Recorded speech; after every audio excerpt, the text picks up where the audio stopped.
আসসালামু আলাইকুম বন্ধুরা, কেমন আছেন সকলেই? আমাদের মসজিদের পিছনে এই যে বেগুন গাছ লাগানো হয়েছে, কিছু বেগুন গাছে বেশ কিছু বেগুন আসছে মাশাআল্লাহ। আর এই যে এগুলো ছোট ছোট ঝাল গাছ লাগানো হয়েছে, এগুলো বড় হচ্ছে।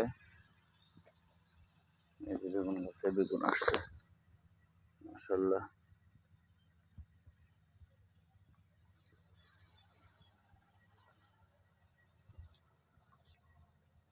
এখনো বেগুন খাওয়ার মতো হয় নাই, দেখা যাক।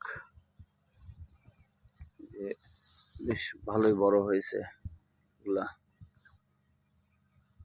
প্রতিটা গাছেই মাশাআল্লাহ বেগুন আসতেছে। দেখা যাক ইনশাআল্লাহ। যে এই গাছের বেগুনগুলো নষ্ট হয়ে যাচ্ছে, কি কারণে নষ্ট হচ্ছে কি জানি। আপনারা যদি কেউ জেনে থাকেন যে কি কারণে নষ্ট হচ্ছে একটু জানাবেন। তো আজকের মতো বিদায় নিচ্ছি। আল্লাহ হাফেজ।